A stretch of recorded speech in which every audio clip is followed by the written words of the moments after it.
it's opening.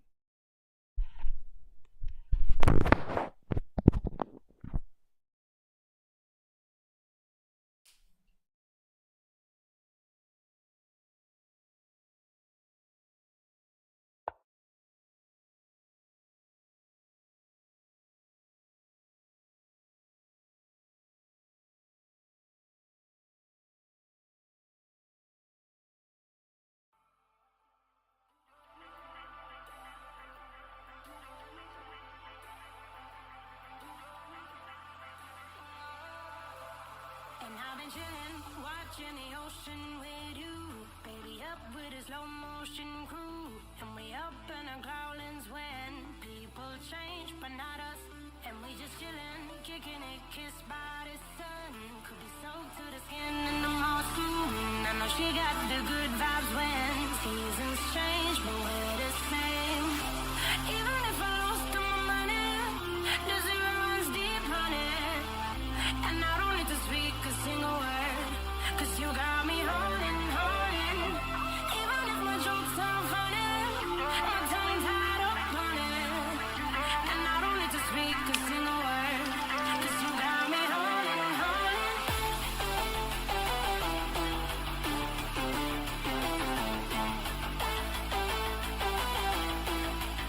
'Cause you got me holding. Even if my jokes aren't funny, my tongue tied up on it. And I don't need to speak a single word, 'cause you got me holding, holding. 'Cause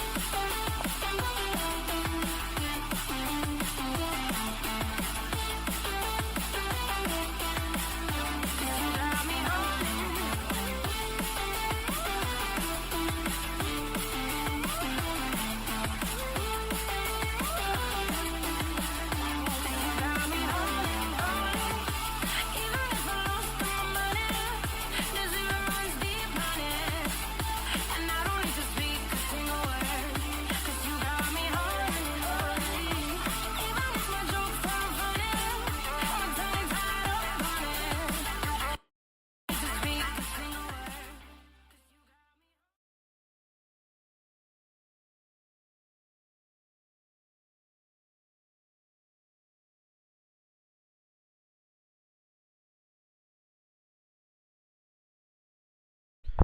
What is up, chat? I am just about to close the chat. I see Mennonite was in the chat, so I'm going to close the stream chat. Guitar Splitter, what's up, buddy? Thank you, thank you. My opponent just showed up, so thanks, guys. I'm going to close chat out now. Enjoy the game. This is a really good opponent, the TheTchigorinDefense. One move just to make sure he knows I'm here. He's a previous winner of the LoneWolf League. And I have a few things that I saved here on my stream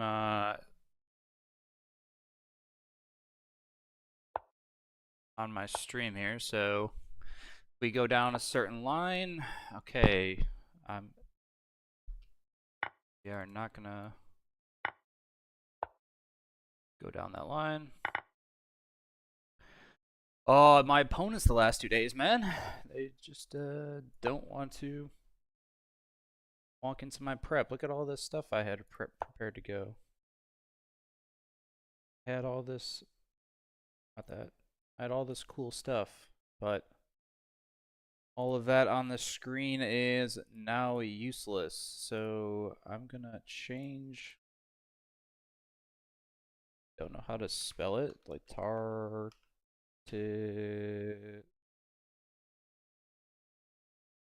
Arctic Cower Defense.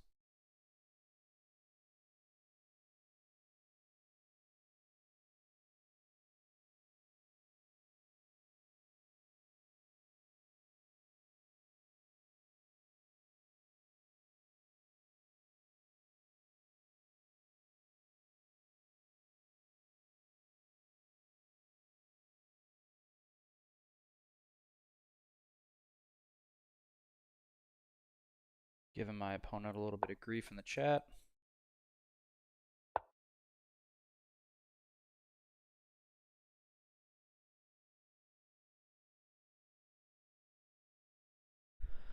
Ah, this is why you should stay up on your theory, boys and girls.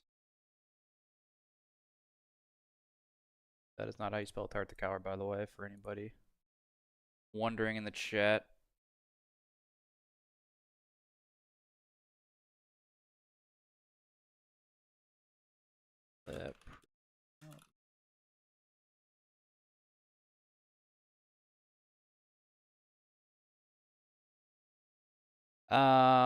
I know there's lines with like H5,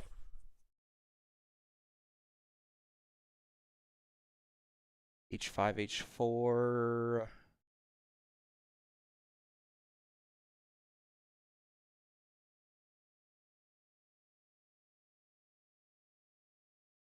I just forget if this is one of those lines. I mean, I know rookie 1 is usually fine, like rookie 1, and then if knight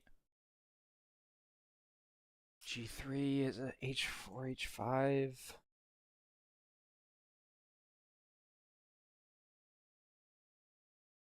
My opponent like exclusive, like that's kind of crazy. The last 2 games that I've played this weekend.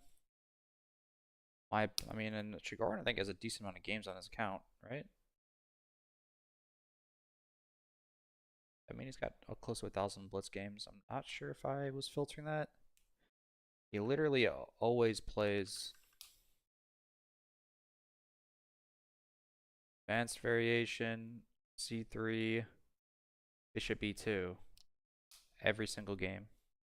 And then the one game I prep for him, he goes down this. And I have not been keeping up with my study, I'll be honest, of the Tartakower variations. So, we'll see what happens here. Rook E1 can't be a bad move. I'm sure I've looked at this. Okay, so I think the move's H5 here. Especially when he castles kingside. I think we hold on. We hold off on H5 until the king decides if he was going, excuse me, if he was going short or if he was going long. So let's say here, here, here.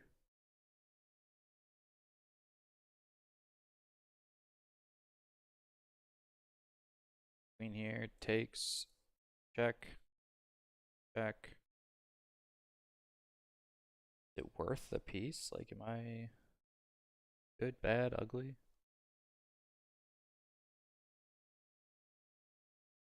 H4, knight G3, H or H5, H4.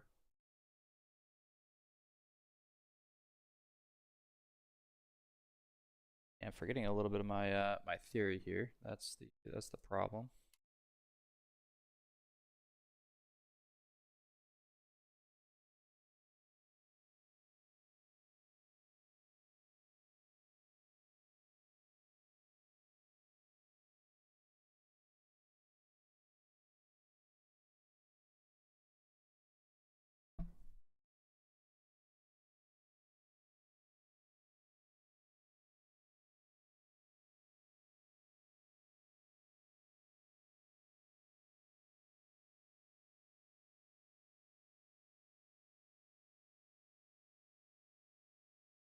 Should know this theory. That's the sad part.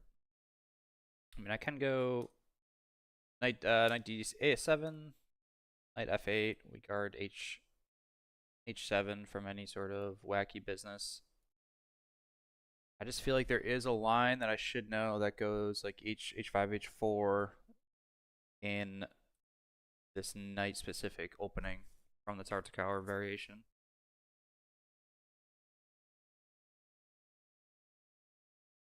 But launching the H pawn obviously is pretty H4 knight F4 is kind of my little bit of my worry here.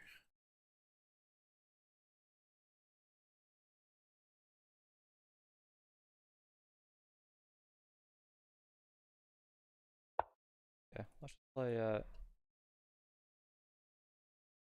knight D7 for now. Knight D7, knight F8, guard H7. Always play like moves like this later on in the game.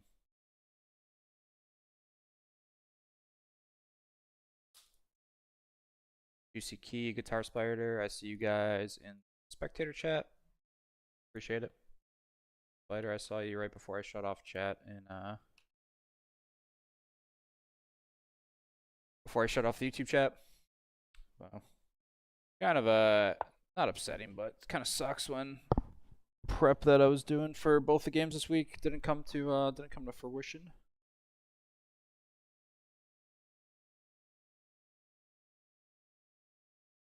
We have here, I mean, knight f7, c5, just bishop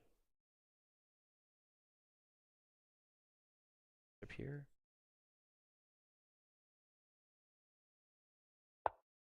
All right, let's keep it moving.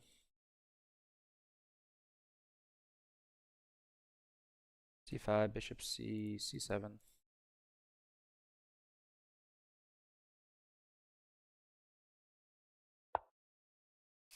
Yep, I mean, we see knight's on a good square. I assume he wants to get a rook over here.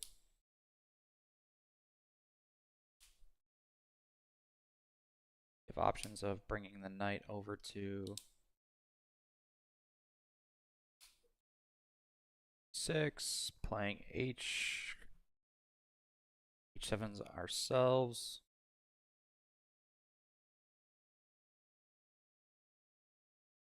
And giving us the opportunity to play that. Maybe we'll take him up on that deal. Bishop g4, rook d1, bishop h5.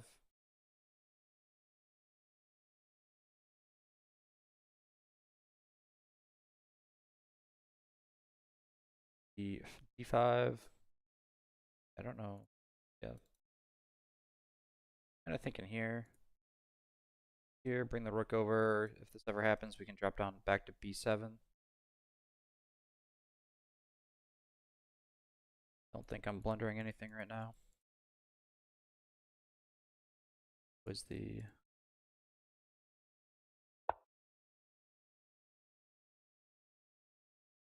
obviously here, I think we just go up. Here, we might run into goals to oppose white's light squared bishop. It'd be nice and safe on h7.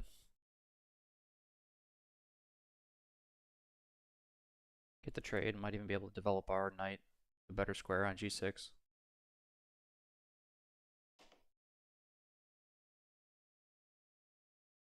Also have ideas of like rook c8, bishop b8, kind of unfurling our queenside pieces.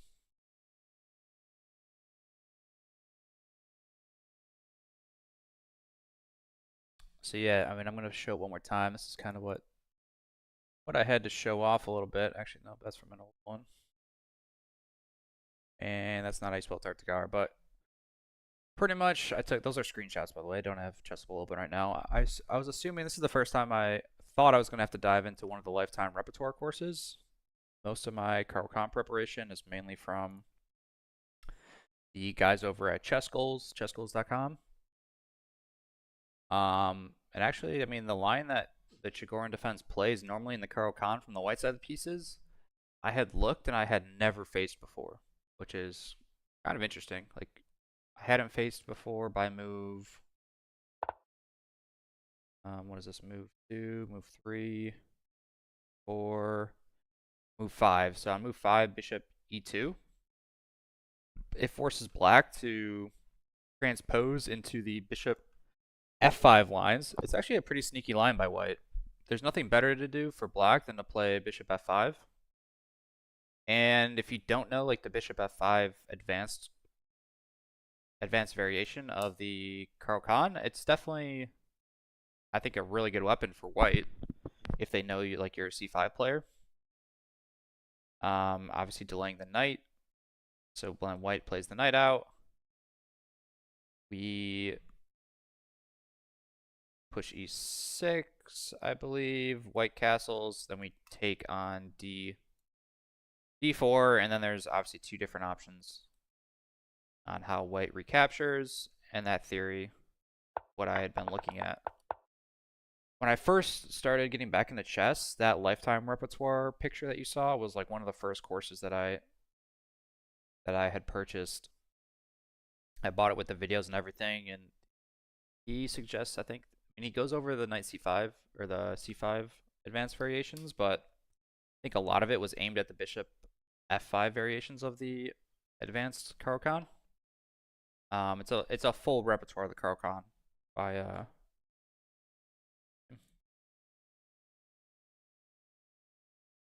Limies. I think he was a second for Anish Giri. I want to say it was either Giri or one of those guys. Um, he was a second for a top. He's a GM, obviously. So I haven't. It goes into like a ton of detail in that course. Way too much theory that I don't need to know, slash theory that I would never see over the board at the level that I play at, which is why I've really been enjoying the courses by the guys over at Chess Goals. You know, they have a Caro-Kann course. It's 100 lines, usually 10 line per variation of the different Caro-Kanns, like the Tartakower variation that we went into, the C5, C3 advanced Caro-Kann, the Panoff. They have 10 lines, so they kind of break it down into manageable bite size lines that you're going to see most likely at the amateur and the club level. So I was really surprised that I had never seen that bishop e2 line before. And when I turned the engine on, when I was prepping, it's actually like one of black's or one of white's top moves, if not the top move in that position. 5 bishop e2. Okay. That's kind of an interesting move. I was gonna go back here anyways. So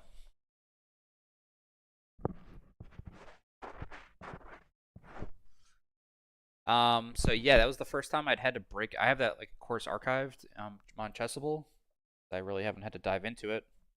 When I went to the Chess Goals guys, of course, they did not have an answer for that bishop e2 line in the advanced Caro-Kann. At least that, yeah, no, I looked in the course and they didn't have any recommended lines against it. So that's why I pulled out the other course. And in their third chapter, it goes over Lemire.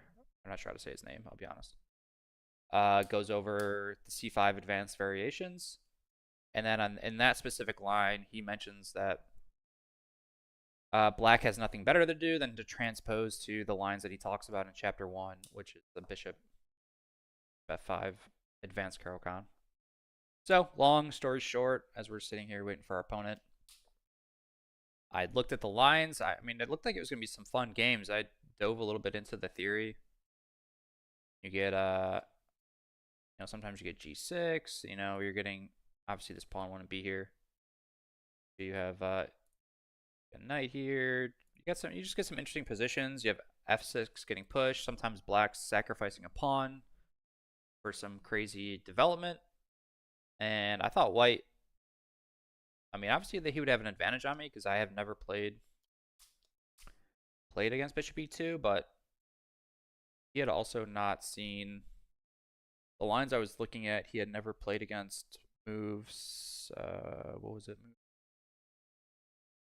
Like move 6 or 7, which was like c takes d, which I was surprised at that he had never faced that move. So I thought maybe we'd be on even footing.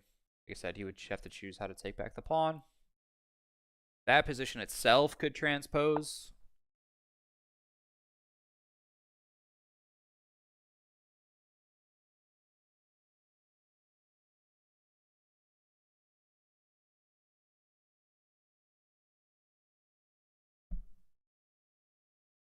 Part of me wants to start with rook c8.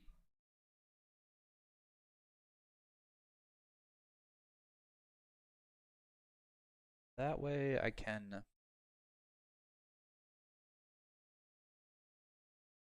play bishop b8 at some point.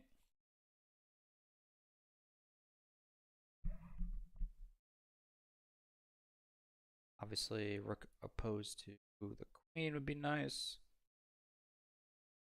This pretty much forces the bishops off. If rook c8, we get queen.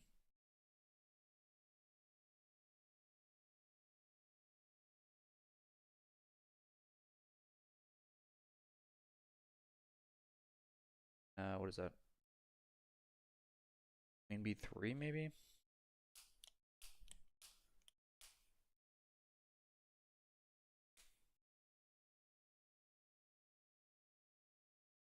Queen. Bishop b8 takes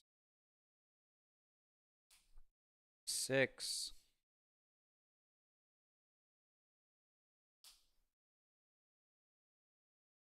G3, rook takes e3.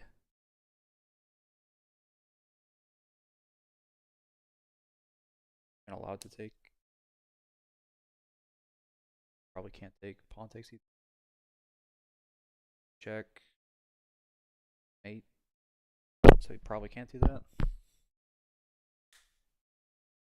Probably has to play like f4, so rook here, queen. This is a pretty like obvious game plan. Bishop here. 6.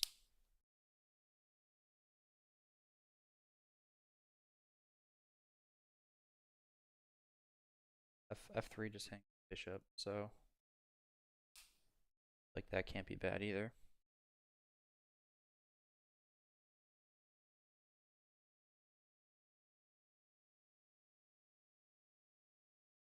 Start with rook c8.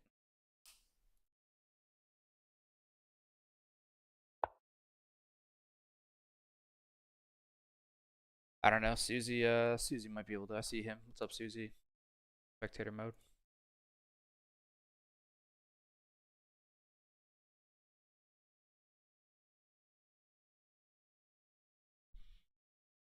Susie, hopefully you're cheering on the rest of our teammates as they played today. I know we have Fork playing right now. Don't have his game. Don't have any games open, obviously. He was playing Bird opening. I was surprised to see that. So I'm hoping that game goes well. He was only a couple moves in when I turned it off to start up this game. And then I'm not sure who our other player was today that had to play still. But best of luck to those guys.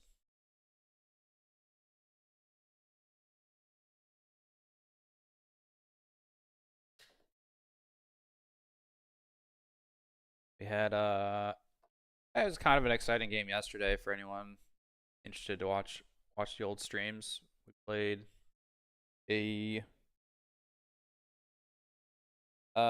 what's that an exchange Slav defense. Again, my opponent played a line that he never plays before. And he didn't even prep it. He just said back to live on my stream. He plays d4, d5, c4, c6, knight f3, e6, and he only had 10 games in this position, like 3 or 4 of them being over the last, like in serious games, like classic and rapid. And in all 10 of his games, he'd played knight c3, allowing us to go into the no boom variation of the Slav defense. My opponent thought he was black for some reason, so he didn't prep any white preparation for me. So he just decided to take on, what's this, c takes d? Which seems kind of crazy. Like, you play all your games, you've allowed your opponent to go into the no boom variation or the semi-Slav. I'm not sure like when it turns into the no boom. And so that kind of tilted me, I'll be honest. Like all 10 games, and then like in the post game, he's a super nice guy. It was the Fury, really good player. Props to him for the win. He was like, I didn't want to go into the no boom against someone that was probably or that could be booked up on it. But I just I didn't see any, unless like he has a chess.com account or whatever. He literally allows it to happen in all of his games. So kind of weird to say that after the fact, seeing as how He's literally never played C takes D before. So that was kind of frustrating. I ended up launching H pawn, G pawn, F pawn down the board. A fairly even middle game-ish. It was super sharp. But the Fury just played super solid chess. I had some stuck pieces that weren't able to kind of get into the game. My queenside rook and light squared bishop. And white was able to kind of untangle. We were able to get double G pawns. These pawns were gone. Open H file, but my queen was just poorly placed. And I wasn't able to make the tactics work. So it was a fun game. It was a fun game. I tried to turn it into a fun game because I don't really know.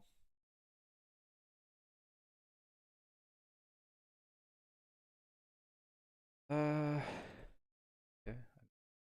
I'll just play bishop G6 now.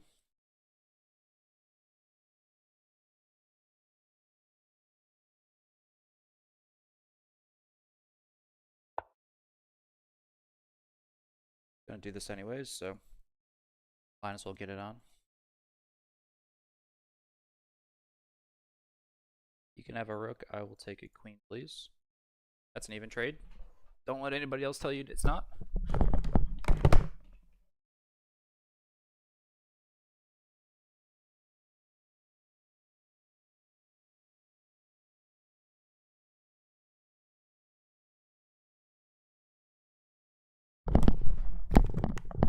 So I'm actually glad I held off on bishop G6.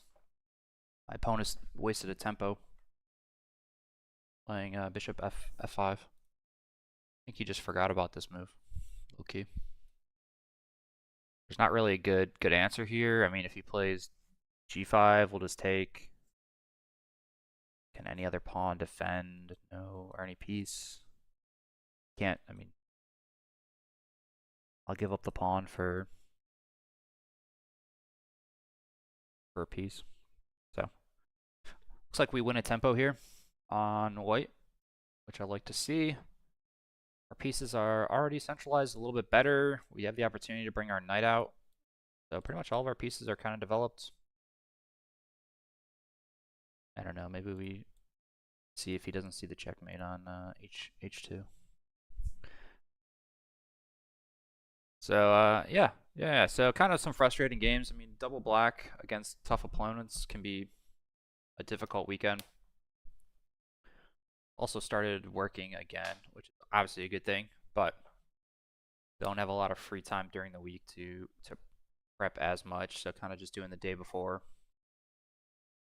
Obviously, I usually look when we get the pairings just to see what to expect, but yeah, wasn't really grinding the preparation, or I should say the preparation that I did kind of grind was wasted, so kind of unfortunate.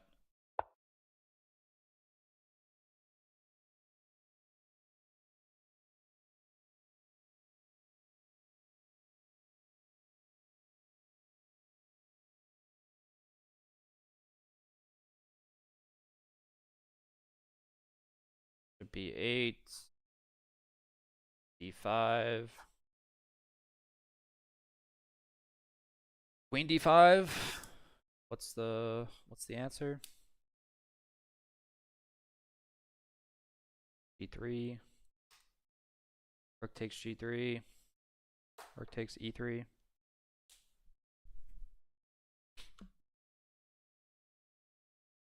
Takes there. Rook takes G3. Check.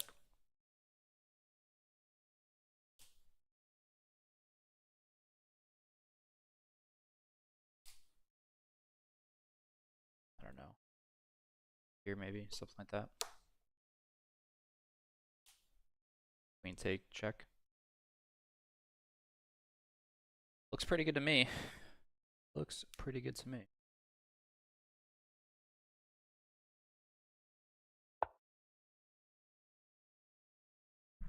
Let's see if I same here. So Anyways, obviously I have a lot more fun playing the white pieces.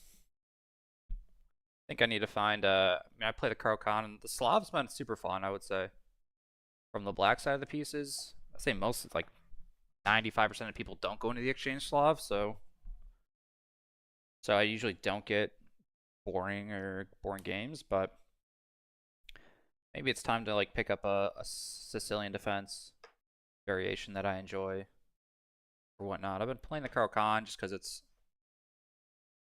not simple or basic, but allowed me to study a lot more on the white side of the pieces. Like I play a lot of gambits from the white side: Scotch Gambit, Evans Gambit, Smith-Mortar Gambit, the Lionheart Gambit against A5, Queen A5 Sicilians.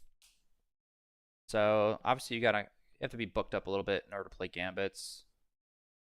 At least gambits that are sound, like ones where you're giving away a pawn. Engine says it's equal, and obviously if you misstep, then you lose all of your advantage.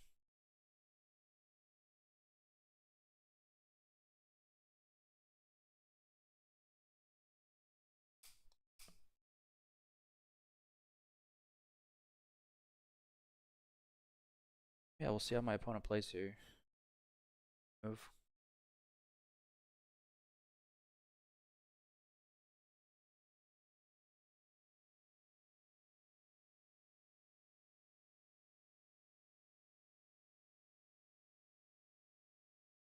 So, we'll see if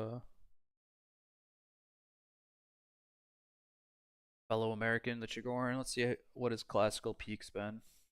He peaked at 2360. That was back in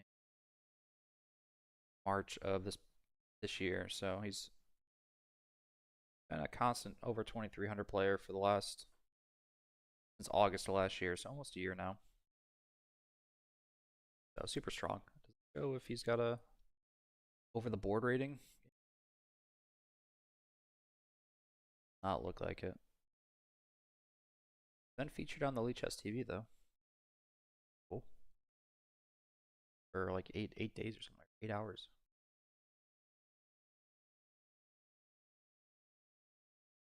I had a pretty good Lone Wolf season last season though. I think I ended up 15th overall. It really carried my classical rating. We had 2 wins over 2200 level opponents at the end of last season, which was huge. We were top seven or top 8 going into the last round of the season, I think. Last Lone Wolf seasons, and we had opportunities. We ended up losing the last round, obviously, and that dropped us back. But that kept me on board 2 for this 45-45 season, which has been cool. Allowed me to play with some pretty good players, a lot of streamers as well, playing with guys like Susie, JG, M as in Emily. I call him YS Gold, even though that's not really his name. Sammy D. Fork. So it's a good group of guys and girls on the team.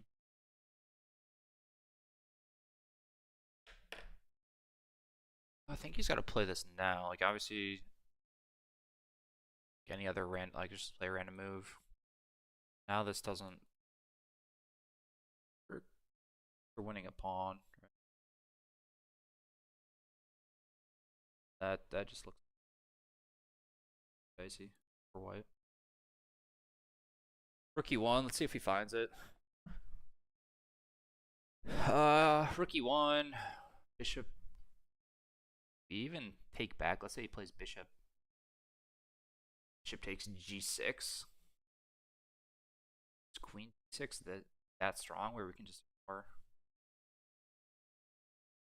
Maybe. Bishop takes queen d6.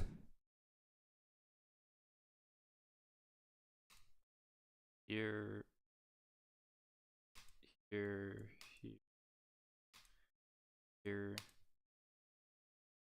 I guess we pick up the piece at the end of that line.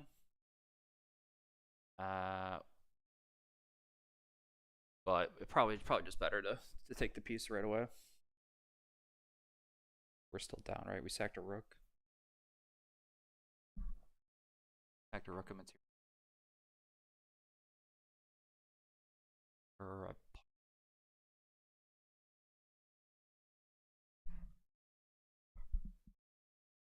chip and a pawn.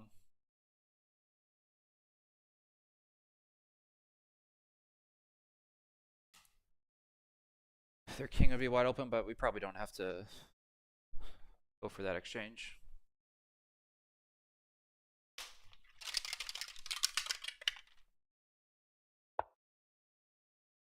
I thought I could just play queen d6 here. Why can't I play queen d6? I thought we looked at the queen d6, e3, rook takes e3. Pawn takes e3, queen takes g, whatever the heck this is, g3. Here. Check. Fix it. Pretty sure queen d6 is just crushing.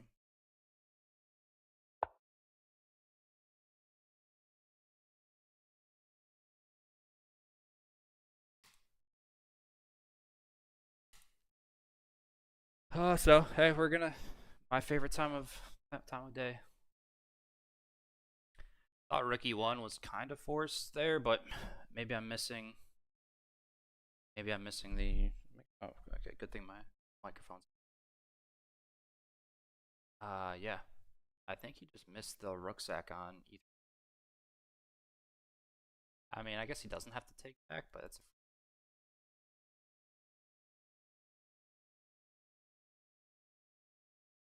Three.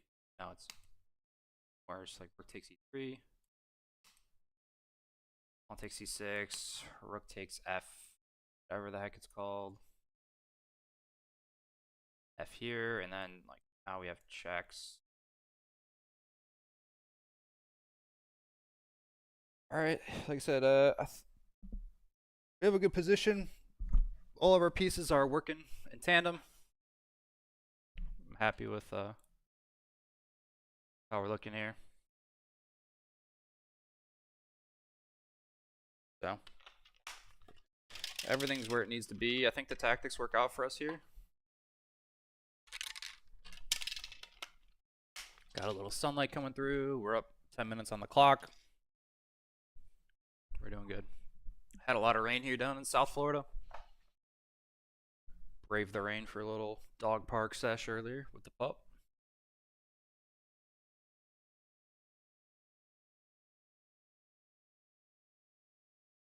But yeah, trying to see what white can do here. That is checkmate. H1 or H2. There are threatening mate in 2. Queen, there's too many pawns in the way for the queen to defend sideways for the moment.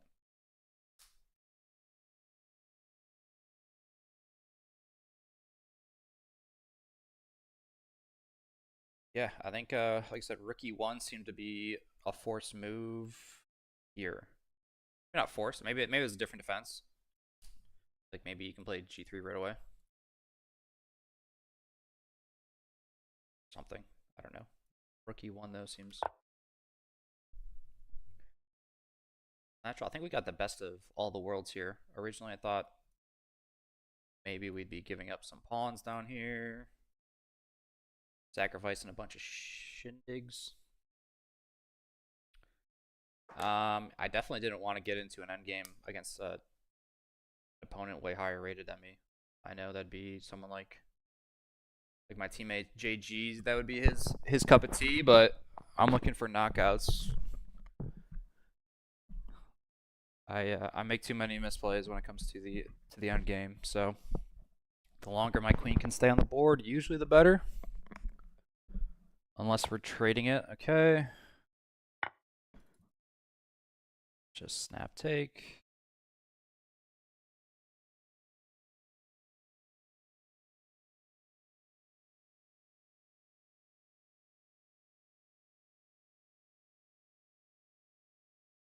So we're pretty much sacking a rook for pawn, and a rook for 2 pieces and a pawn. So 7 points of material.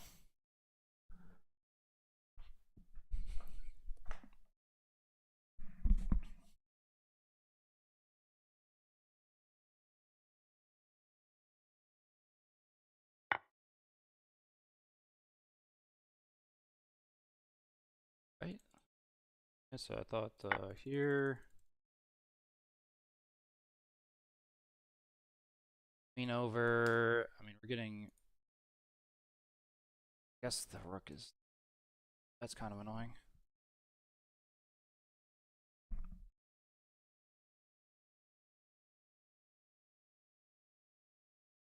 Check.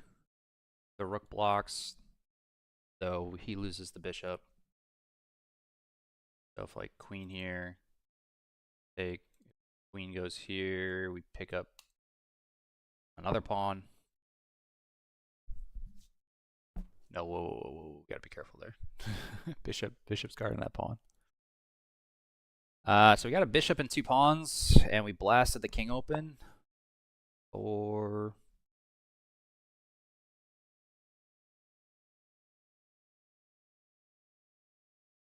for what? What for what? Let's take this pawn.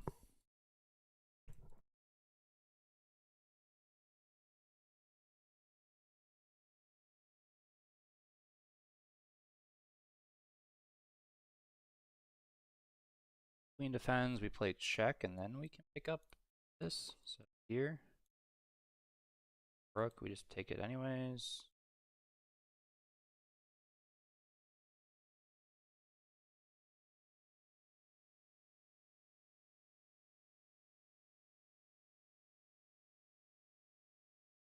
Looks good though. It has to be good. I mean, white's all of white's rooks and big pieces are pointing at our king. And I'll be honest, that's a bit scary.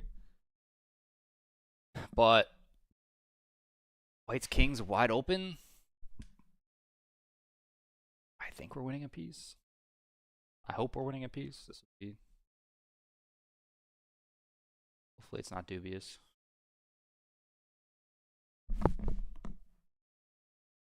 Guess the big question now is like if he plays rook up, can I take this bishop after here? How do I defend though?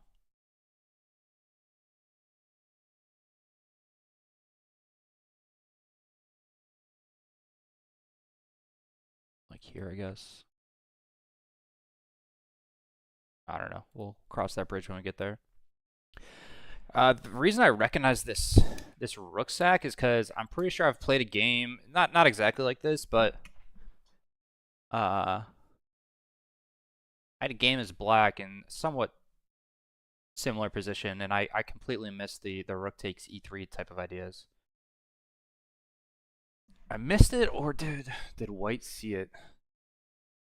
I forget. I think one of like the chess goals course does talk about this sort of line at some point. But either way, this is why you kind of analyze your games afterwards.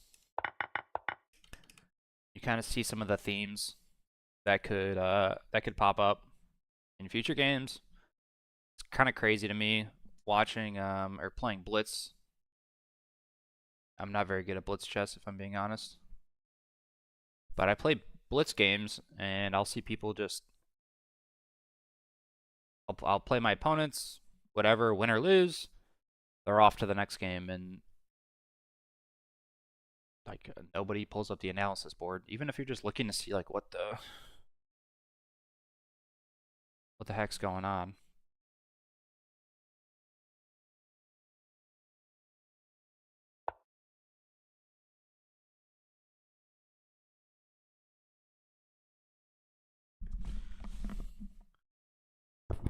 Wow. Oh, okay.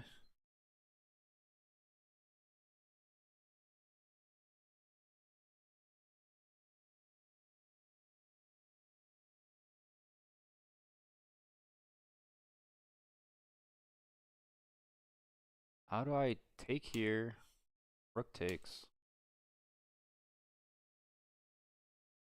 How do I hit both rooks? Is there a way to hit both rooks? Have to be here. Here, I guess. The only two squares. Doesn't look like my get there. Gotta be careful. So I mean, I could play bishop takes, rook takes.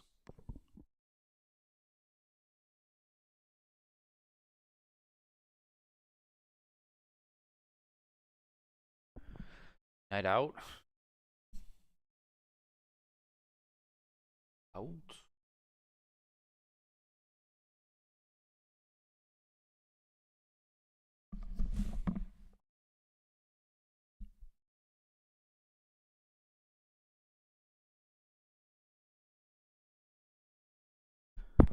Alright, I feel like I have to get my other rook in the game somehow.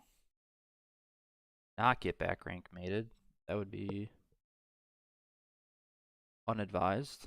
Unadvisable.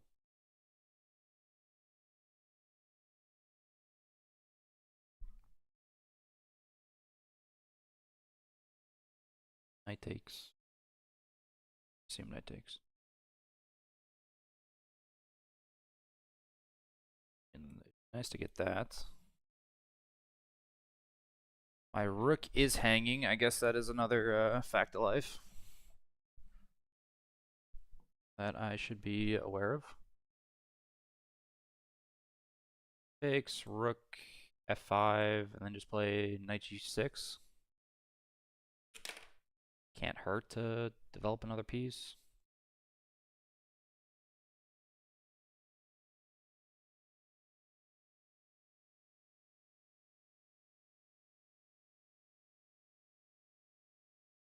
Here. F5 takes.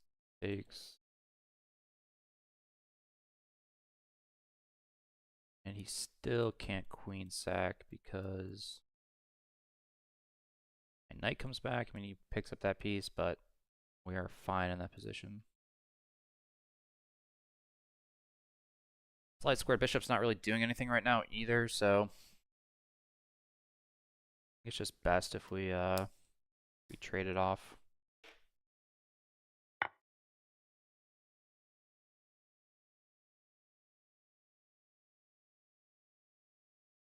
Quite the imbalanced game here.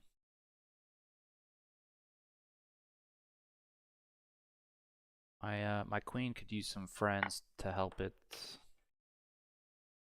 out. Alright.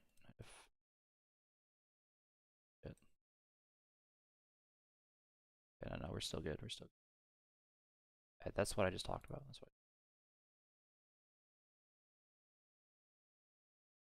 Got that covered here. We can always like retreat if need be. This is a good bishop. As white has the opposite.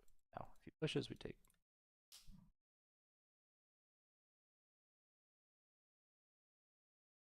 So, exciting game. Be honest, I'm a bit worried now. White's got all of his pieces out. I really want to get my other rook maybe on the e file.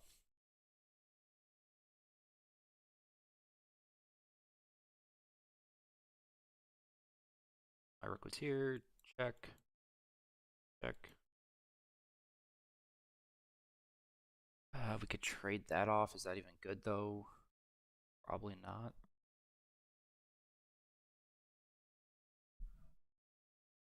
We have a two pawn advantage. One of those is a double pawn, but I mean these are technically pass pawns. Pass pawns not on the right colored square though. The F file. We have a dark square bishop.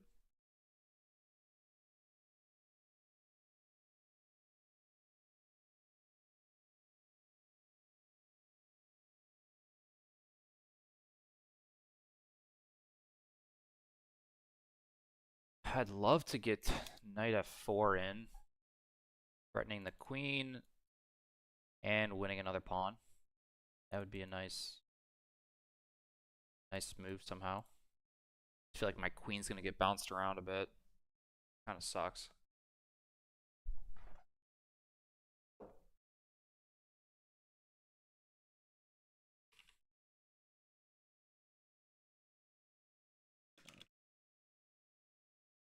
My boy Lucy in the whispered chat. I see him watching. He's a talk about a blitz grinder there. Lucy, I think he's got 10,000 blitz games. Blitz 32,000 blitz. The heck, that's crazy. That's crazy.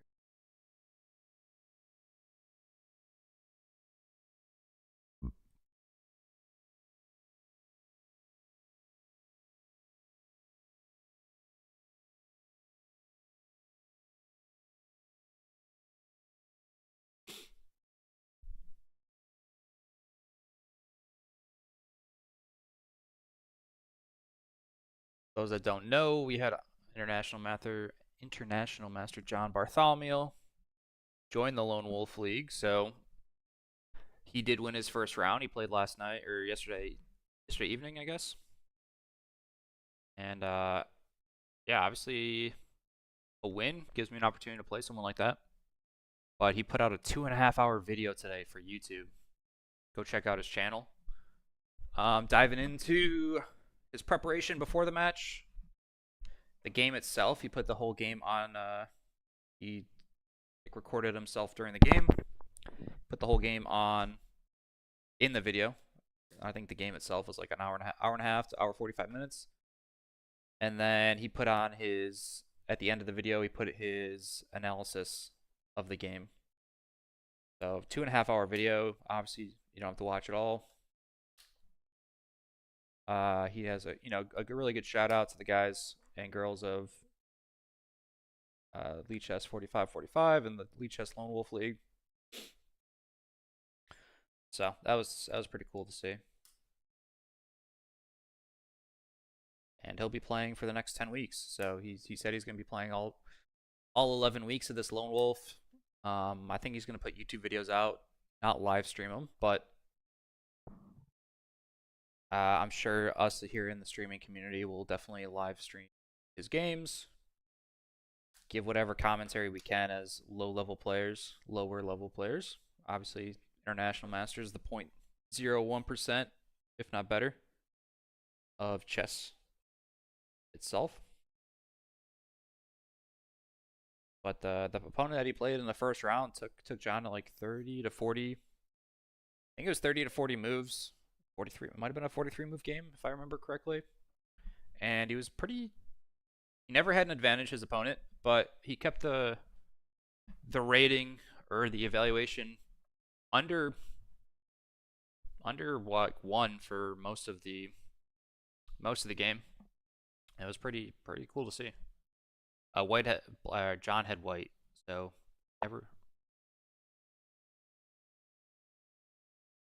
never above +1 is what I'm trying to say.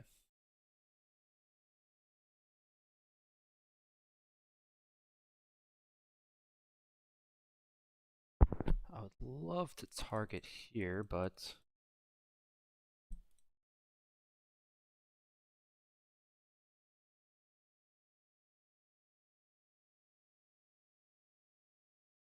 okay.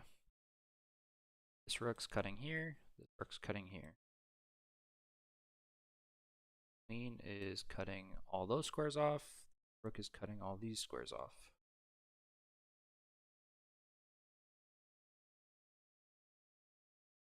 That lead were contested along square.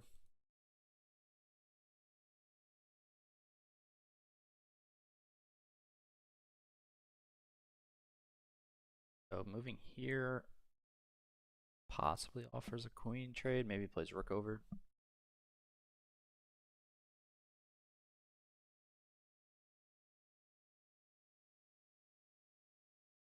That here cannot play rook there.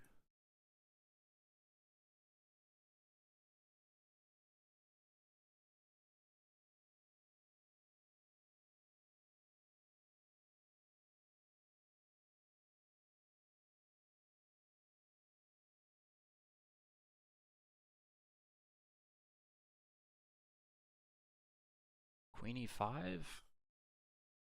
White's queen is stuck with defending the h2 square. Maybe we have knight h4 after. White cut his defense or his attack of the 5 square. My goal is just to take c takes b takes c if that pawn ever gets traded. It defends 2 squares from white's knight, which is kind of important, I think. I kind of want to play here. We're threatening knight h4 or knight f3 types of ideas.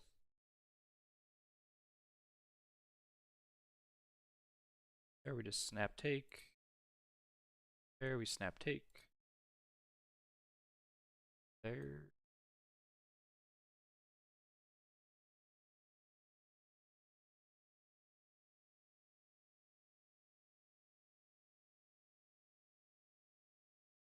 Have to evaluate if a queen trade is not.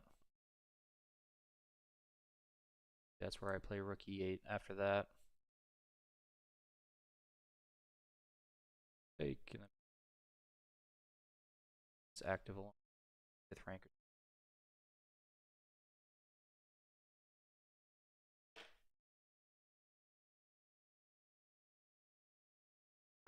Alright, let's try queen e5 here, guys.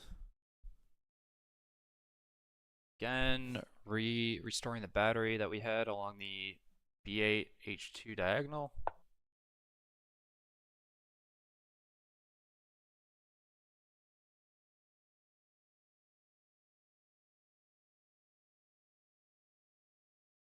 Okay, so I can play knight h4. I gotta go to the bathroom. I'll be right back. But can play knight h4 because if queen takes, we can take, or we can just checkmate him.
Alright, we're back.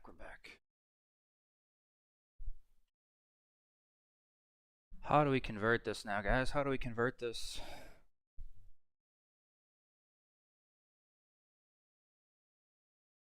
Like, let's see if he plays knight h4. Go rook here. And what? And what?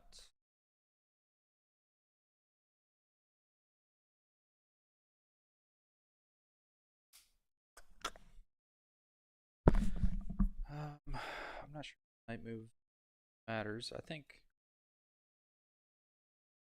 more importantly, a move like rook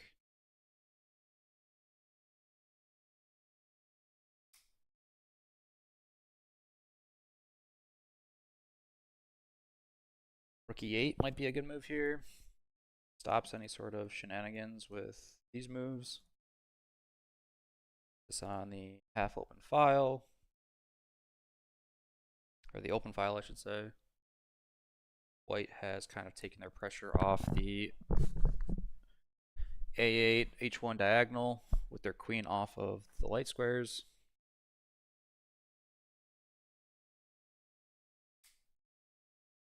I'm not sure if there was a knockout blow here, but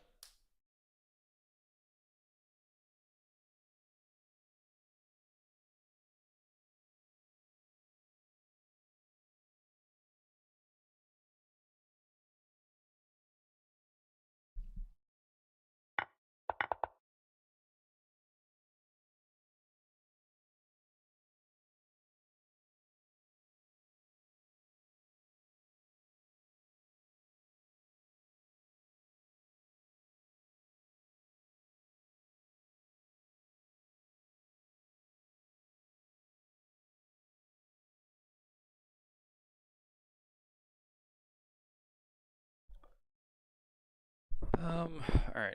Back to the game. Back to the game. Rook E8. Rook E8.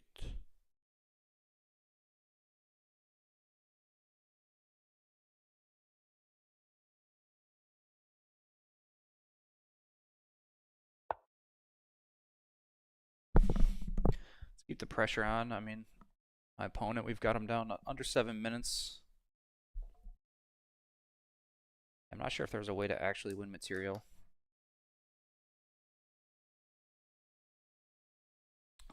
In the exchange over the last few moves.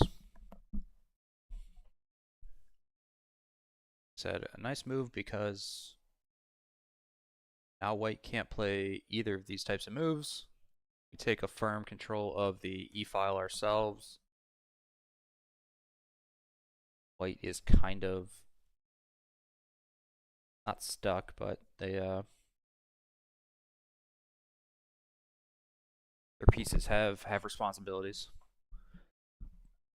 Not the easiest game to play for white here. It might be worth flicking in a move like h6 at some point to remove any sort of back rank ideas from white. Counterplay.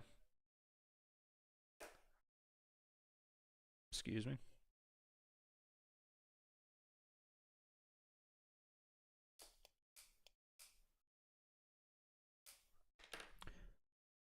I mean, we can play here, right? Now we can play here.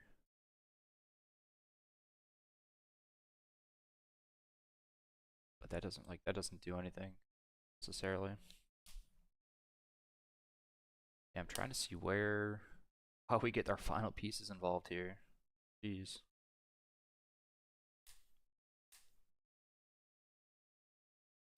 This is not the easiest game to convert. Hoping maybe, I mean, never want to hope for a blunder, but maybe we get our opponent down to significant time trouble, and then we force a blunder. That's why maybe a move like h6 could be a good move to play.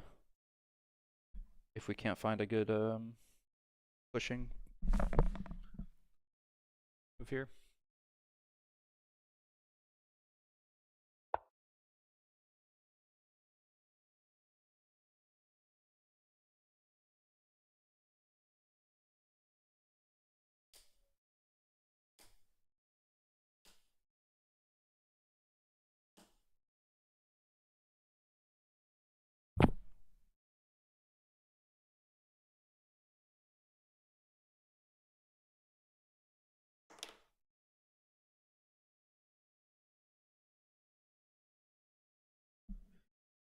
There are absolutely any reason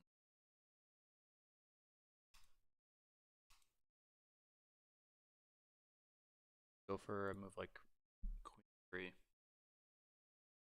3, queen takes, takes.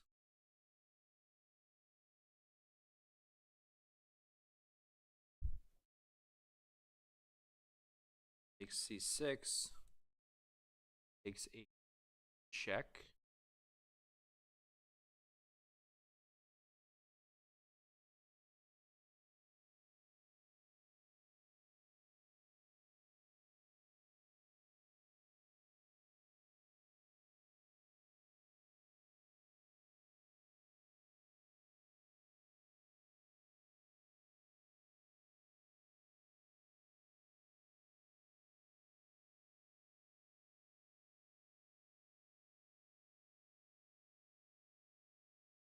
Ah, man, this game, I don't think we should.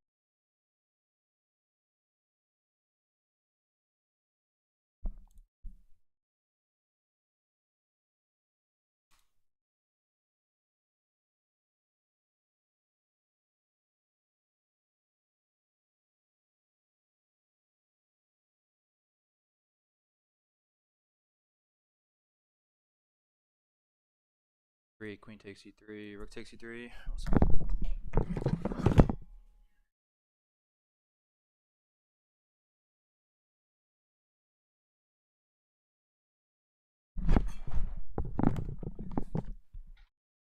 Alright, queen e3, queen takes, rook takes, c6.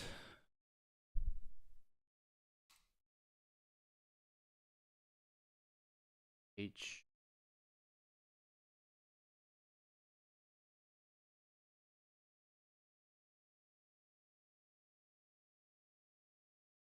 Three.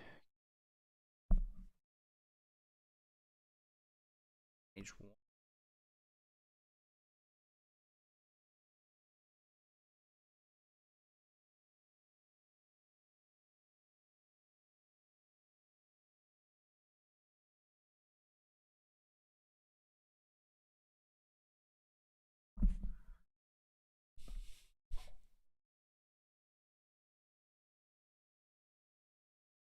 Or any other safe spots?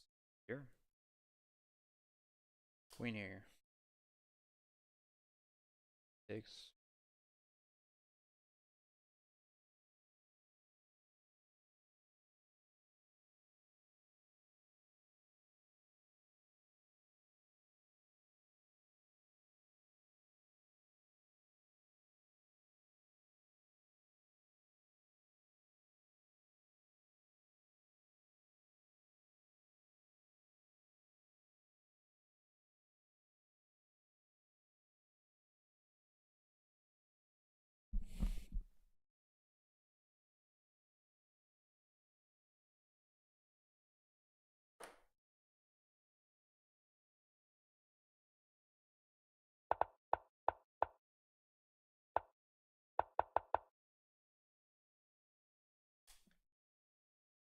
Shitty thing is if I play bishop c7,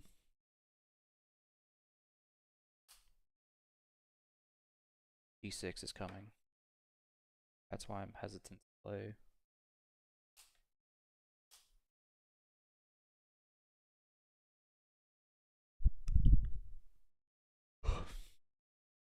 Not move here, here, here, here, here, here, here. Those are no-goes.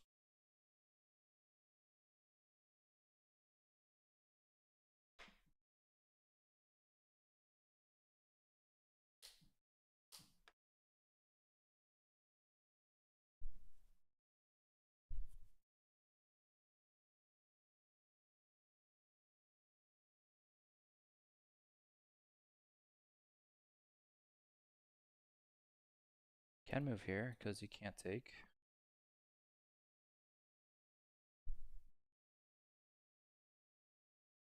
Could go here.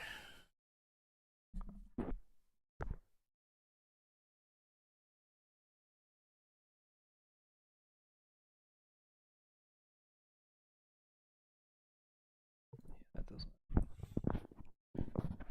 Queen d6.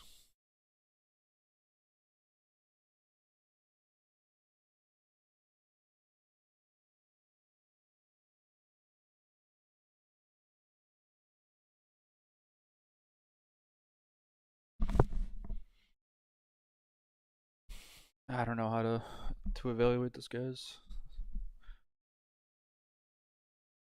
We have two queen trades available, and pretty much queen d6. I don't think we really want queen.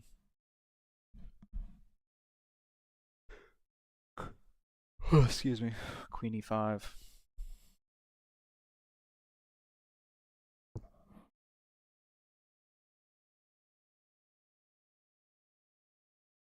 Maybe queen e5 is a move, but does not seem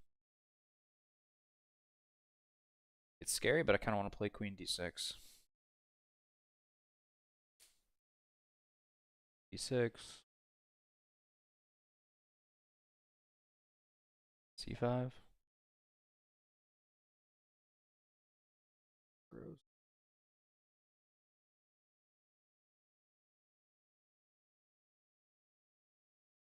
Five.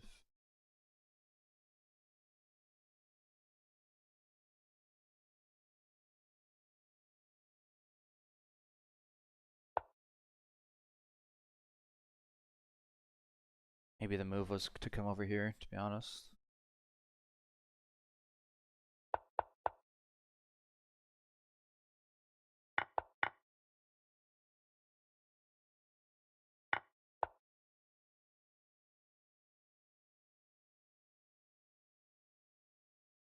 Still kind of crazy that I did not win a piece here.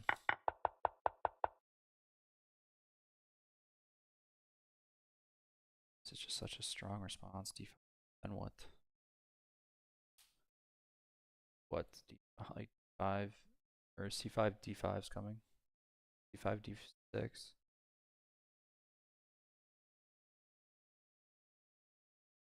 All right, so we have to go for the queen trade. This looks better, I think.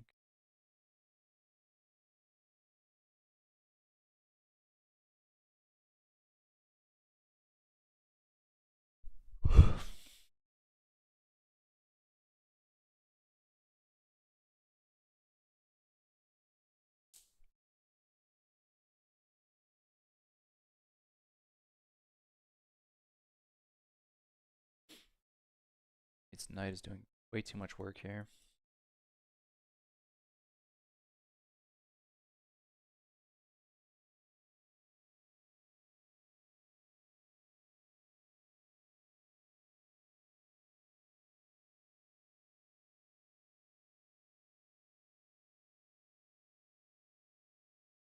Here.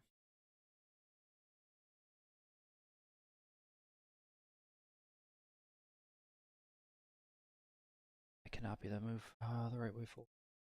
Here.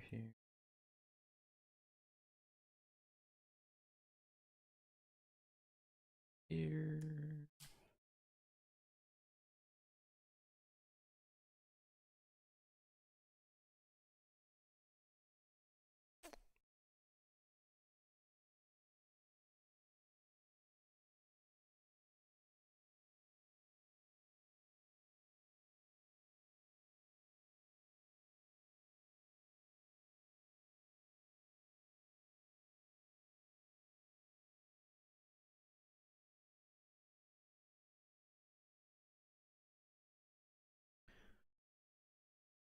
Maybe queens can't come off the board.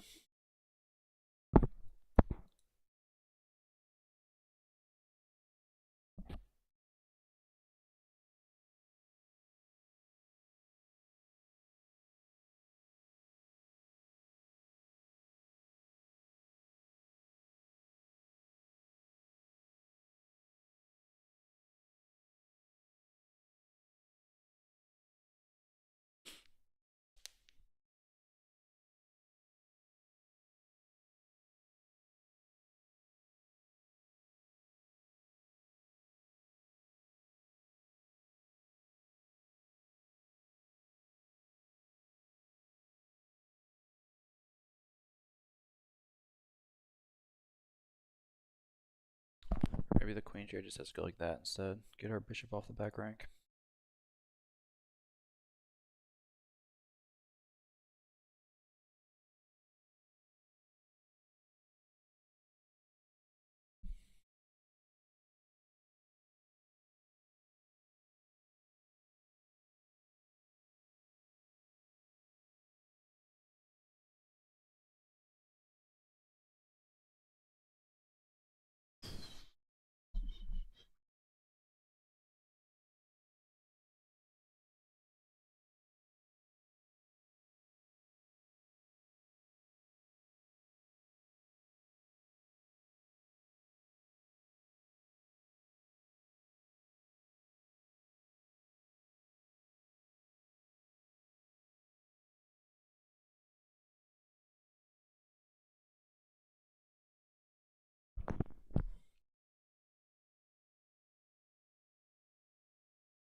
Alright, more I look at it, queen e7. 7, and then we look to take to free up the e4 square.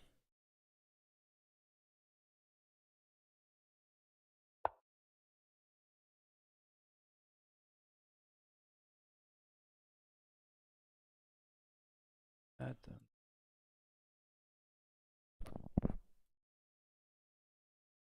Took way too long though to figure out.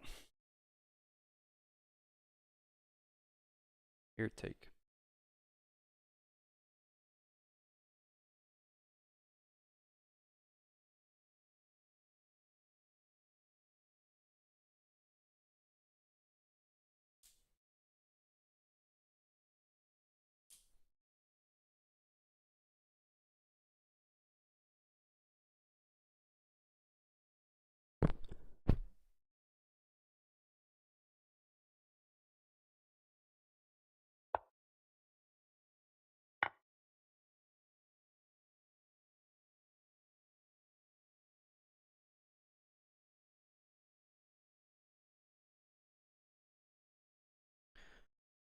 Alright, glad we had that idea in the bank.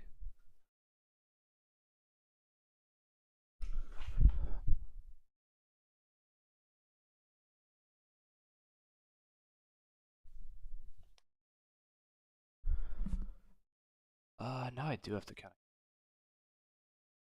What happens if rook takes?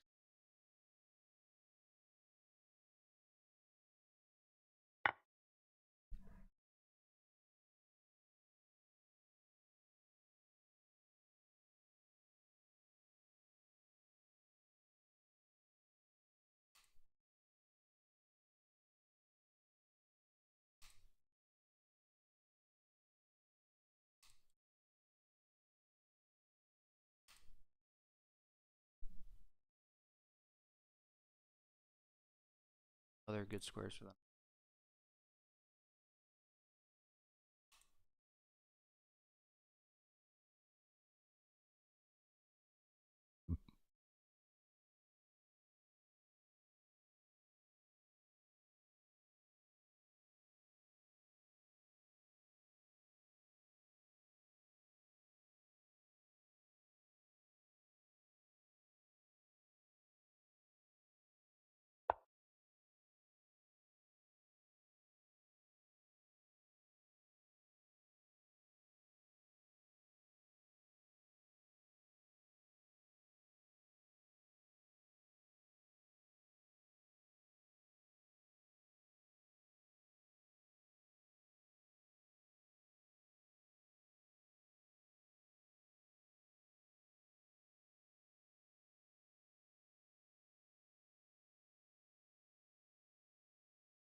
I kind of missed that move. 7. 7. Have time to take here.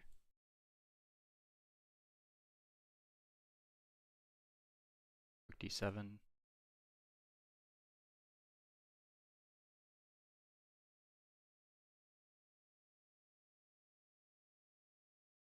Play here.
what's the game plan here? What happens after I take?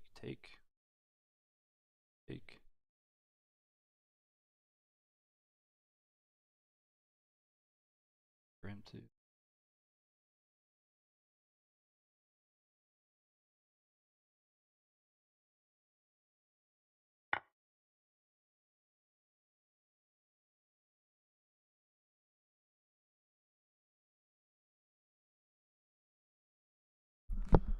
Alright, if he.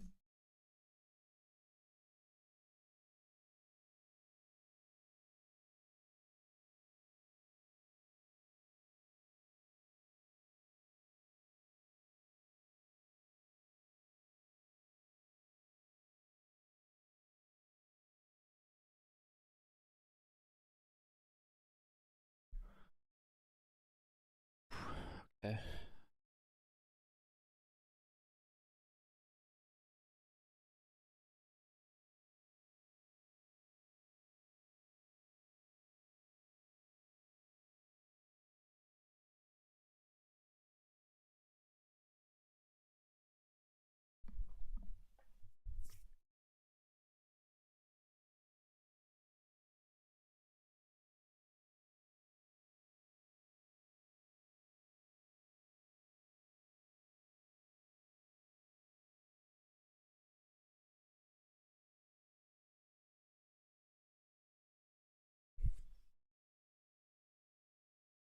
So we can pre-move queen takes rook. If he decides to go that route.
Oh wow, really? That I'm pretty surprised by that move. Maybe hopefully he misses.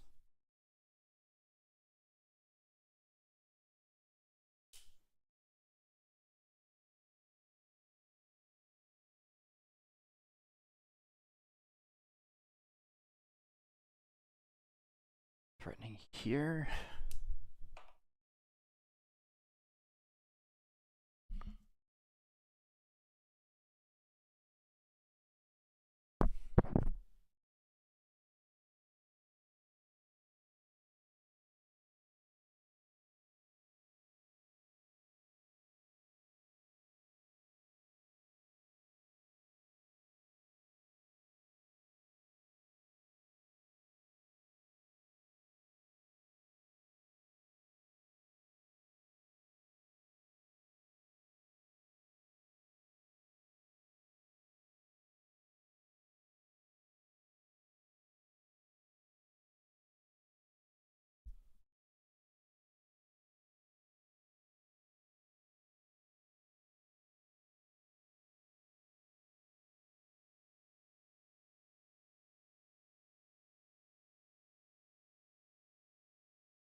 Guess what? Queen.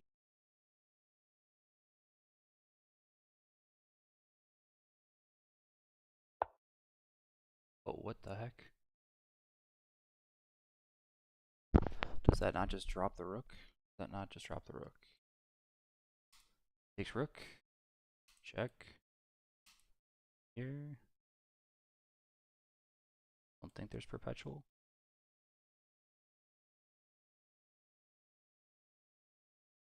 Here I can just push.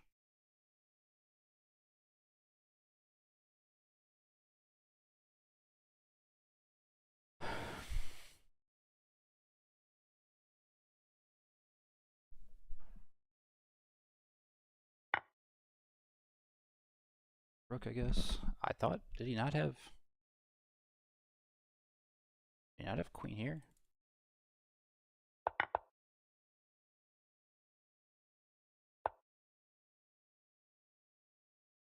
Alright, there's no perpetual yet.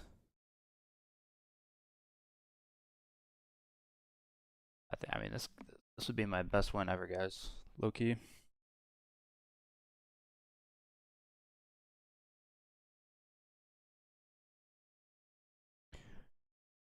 Can always pick up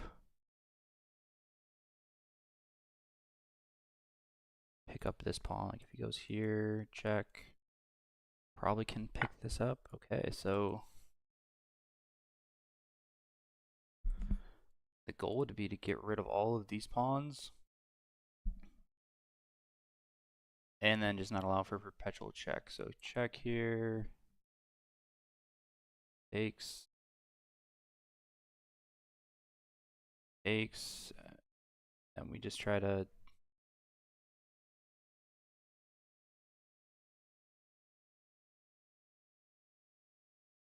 or what's more important, probably here and then here and take this pawn.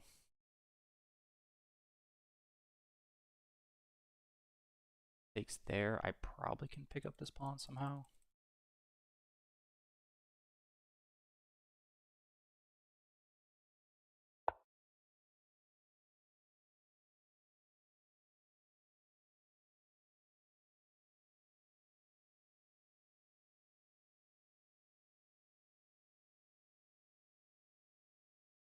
Need to tap JG in for this endgame here.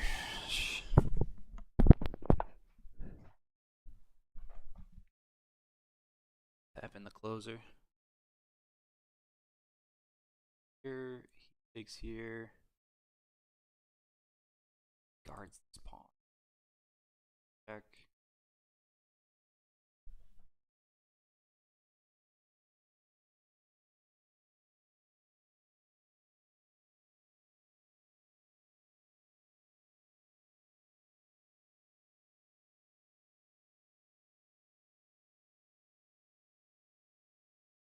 Why did I say?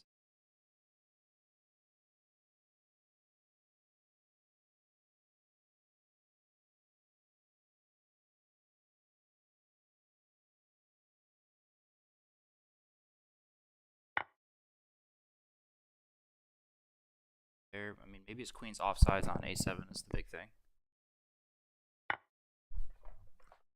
That is the goal. That's the goal. 7 is 1.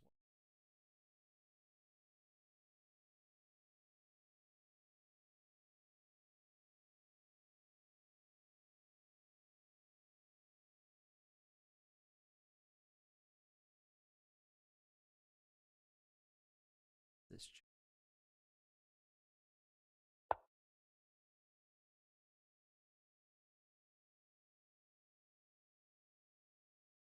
probably just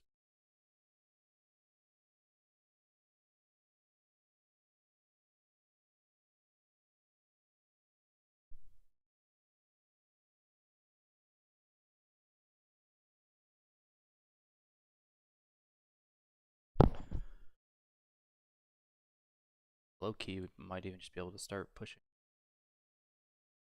the H pawn.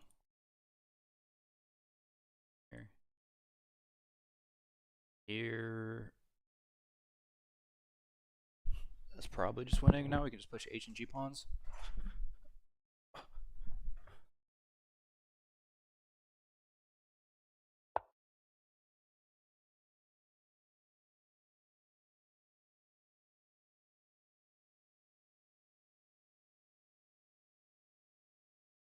Just intention-wise, like here, here, back.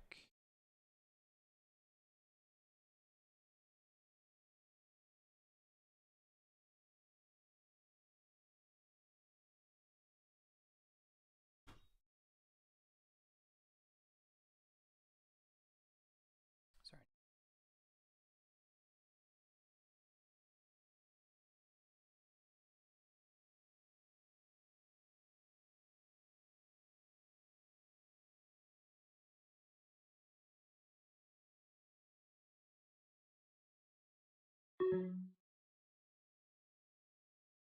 Here I could always play that pawn up.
King so.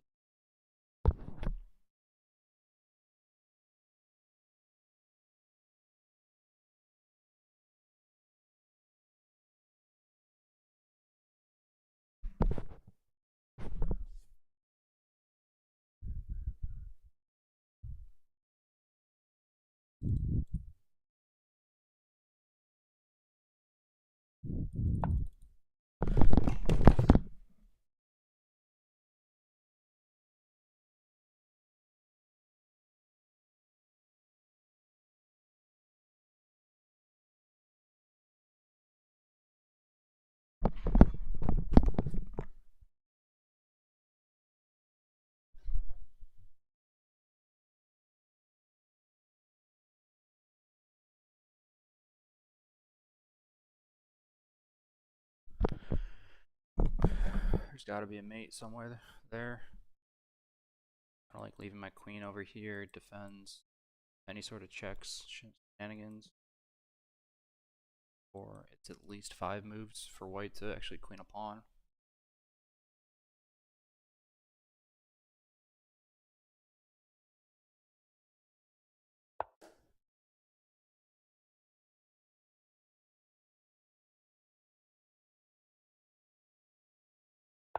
Okay, just keep pushing.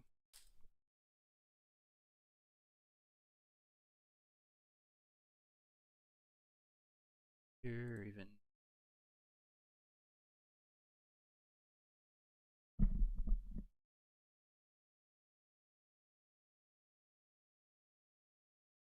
As well. Looks reasonable, but obviously, never know.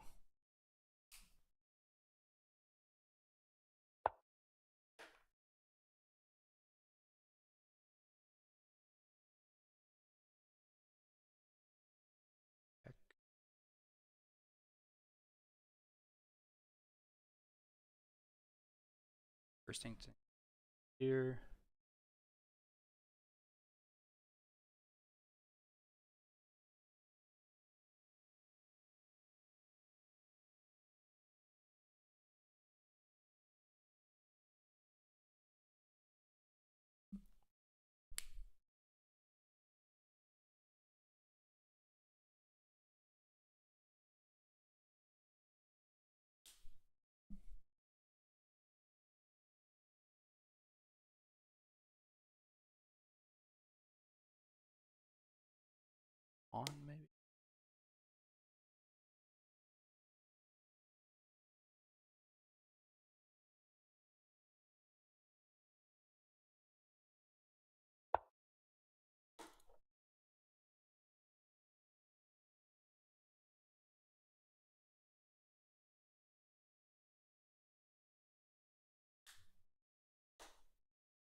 think I blundered.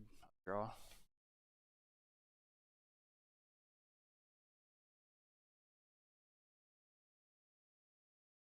I don't know. I can't even calculate.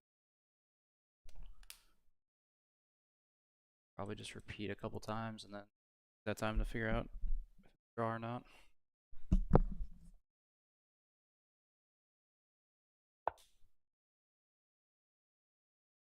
Oh, you know what?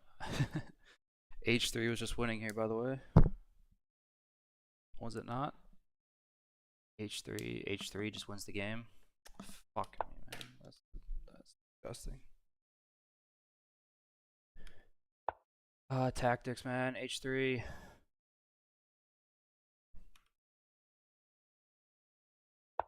Alright, let's start with a couple one.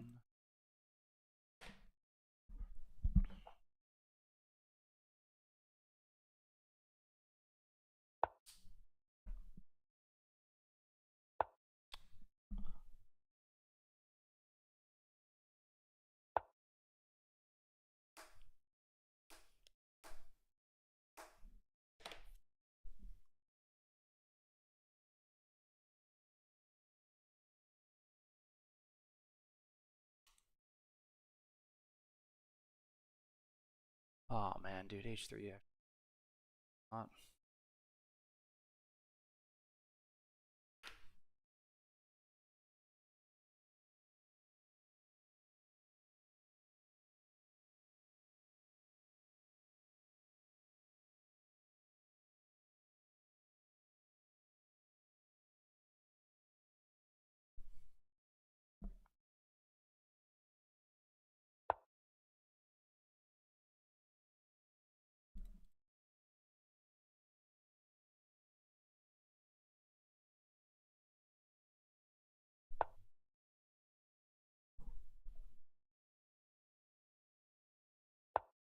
Automatic draw. Do I get one?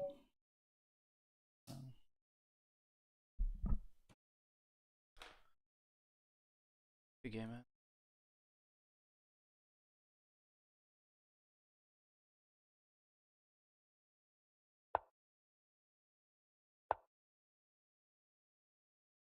Doesn't win.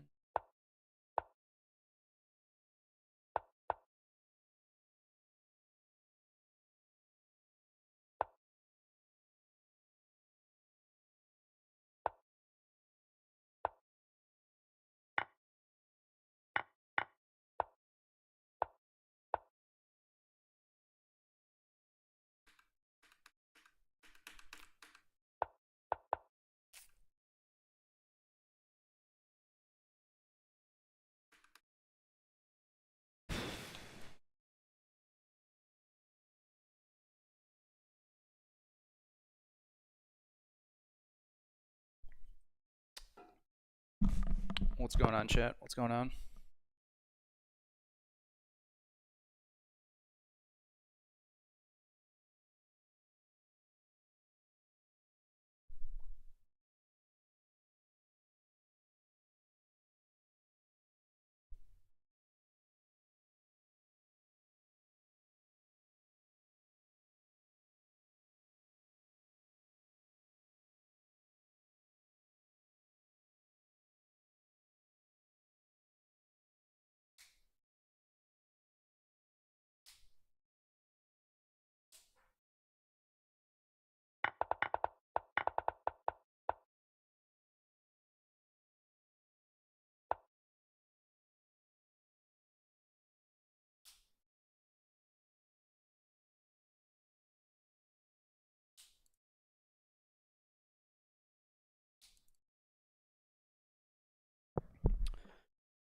Yeah, missed miss Queen F2. Miss Queen F2. Let me go.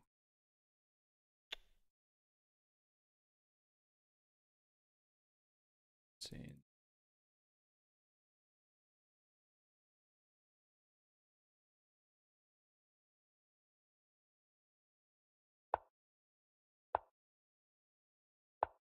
Six.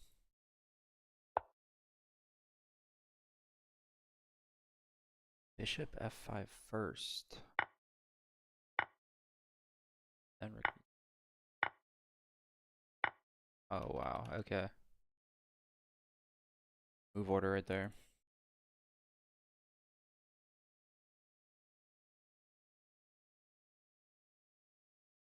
Yeah. Yeah, I thought I was thinking of something like that, Barbie, but I just couldn't see it with the minute left on the clock there. And then I had the right idea here. I just missed move ordered, it looks like. I still was winning -1, but I want to pull the queen off of the second rank. Or takes.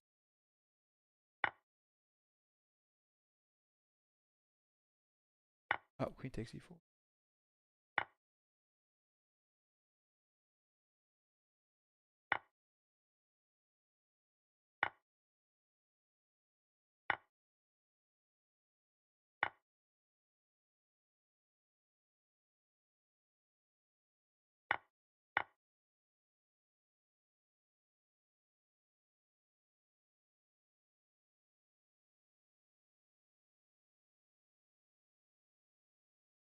Harvey and Lowe. Got Jordan. Oh, and 31 queen f5 worked. 31. Let me look here.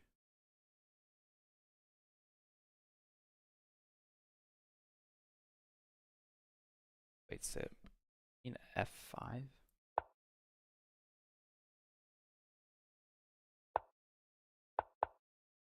for white. 5 worked. Okay. What was my move supposed to be? Queen. All right. I looked at f4 and g4. I looked at both of these. +3, +3, 6.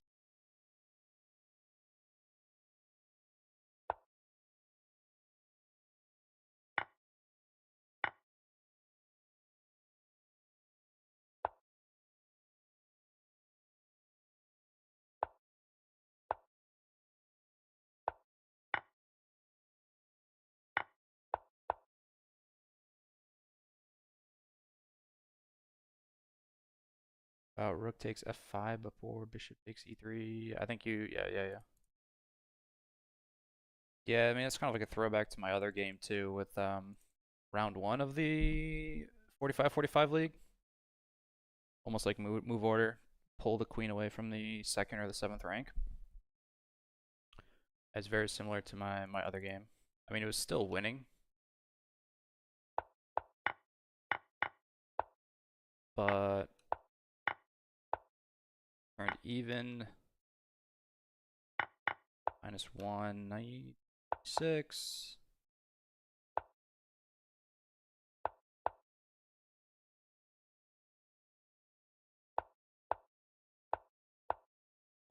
Is there any other move here that was good?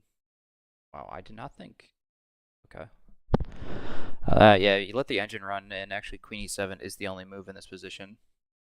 So I'm glad I found that. Kind of dismissed it right away. Both of these moves are just even.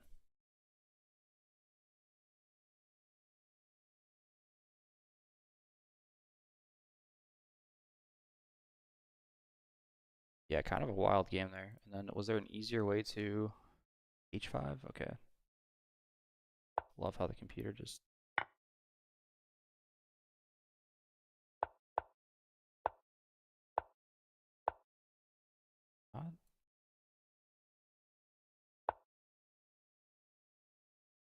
Oh, why was I saying queen f3 was a move here?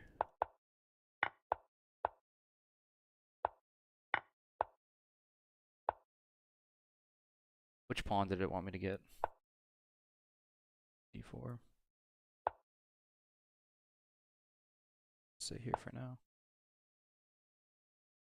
Okay, I did want the b2 pawn.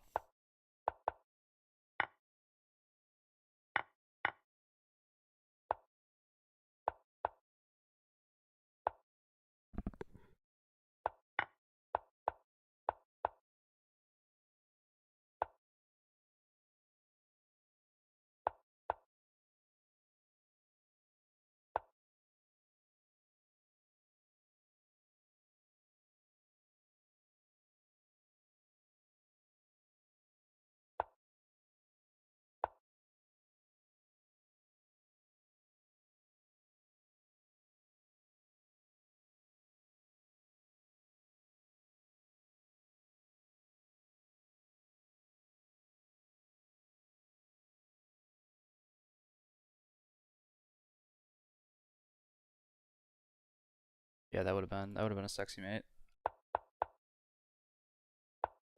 Yeah, I was a little bit worried that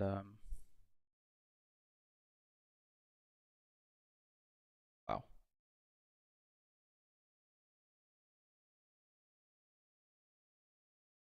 Yeah, so if for those that weren't here in the beginning of the game, another case of my opponent completely deviating off of what he normally plays.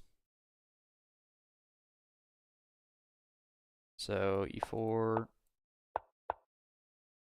and in all of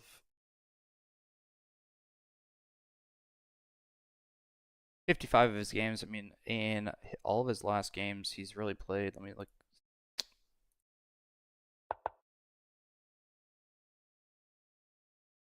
See what happens if I take out blitz. I thought I did filter. E5, yeah. So I was assuming we were going to go down this road. I'll put all this back. And my opponent plays bishop e2 here, which he played end of last year, and he plays a bunch. I actually have never faced that move um, myself as black, I don't believe.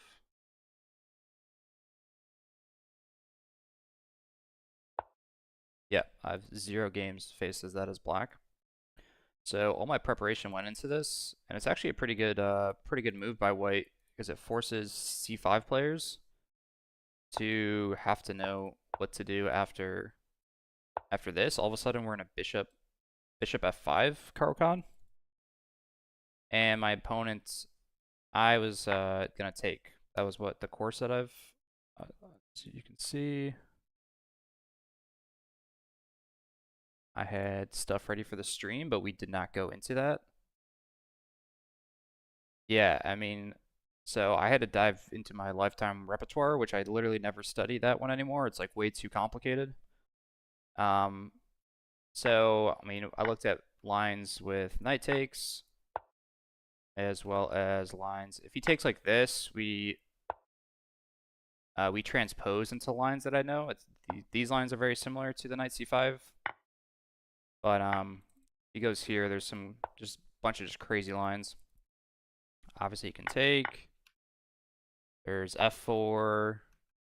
There's, I mean, if he takes here, then we're fine.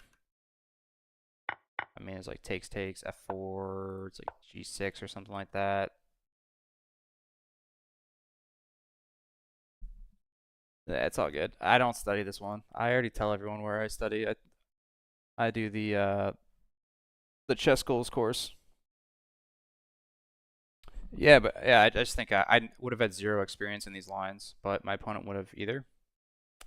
Yeah, white. A lot of the lines there was some like f4, g4 type of ideas for white. Usually g6. Sometimes the bishop goes there, and then we're breaking with f6 with those lines. That was my way of getting white out of prep. Like I said, he's been in this position 7 times, but no one's ever taken the pawn. That's what the course recommends. But like I said, I literally never study that lifetime repertoire course. It's like way too thick of the amount of stuff to study in it, and I never get those openings over the board. So I've kind of archived it, but he made me pull it out for this game, and then he decides to deviate and go down to a Tartakower, which I completely misspelled. But I was super fine with this. Was there an H4 H5 line? Guess you can. I'd have to look to see. Yeah, exactly. The lines are like for professional players. Like I was using it for a while, and then I just never would get those lines over the board. Let me look to see what so the guys over at Chess Goals have great prep, I should say course material for like club level players. Let's see what they suggest for.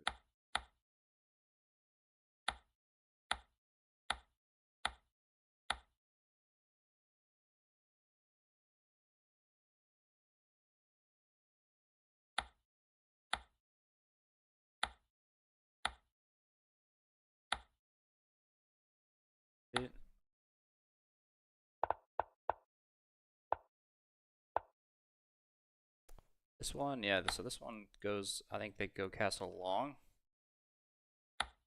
Yeah, none of the moves follow that, so I would have been out of book a little bit by the time we would have gotten there, but yeah, I was happy with this bishop. Oh, it wants me to take. That's kind of interesting. I kind of like the idea of trading off the light square bishops. C8. Yeah, I mean, this just loses the tempo now. So I was happy. Like, at this point, I thought we had a really good shot of having a good game. Bishop E8. Yeah, so.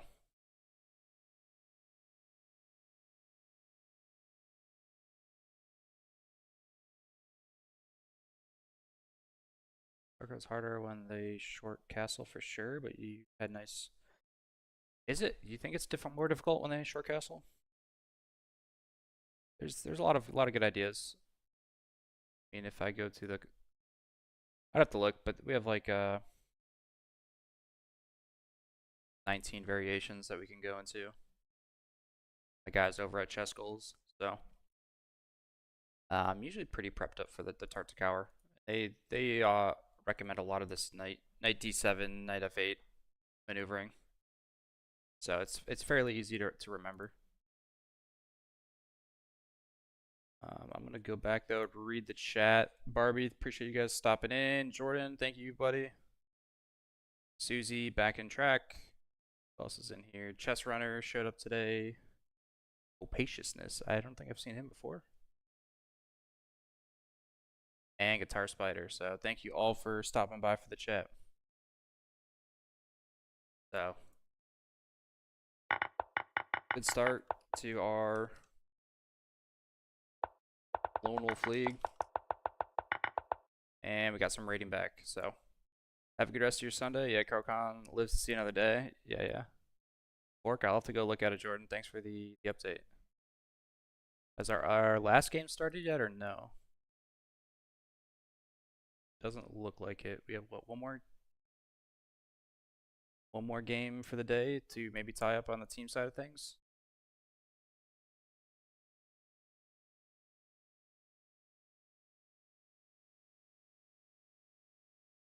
Yeah, we have Babbery versus the Walking Eye. I actually looked at Barbari's been doing a lot of prep work for this game too, so I told him his opponent had chess.com games that he didn't know about, over 900 games on chess.com, so hopefully he went and looked at those games while he was doing some prep. But thanks, Jordan, man. I'll catch you guys later this week. Good luck with your series.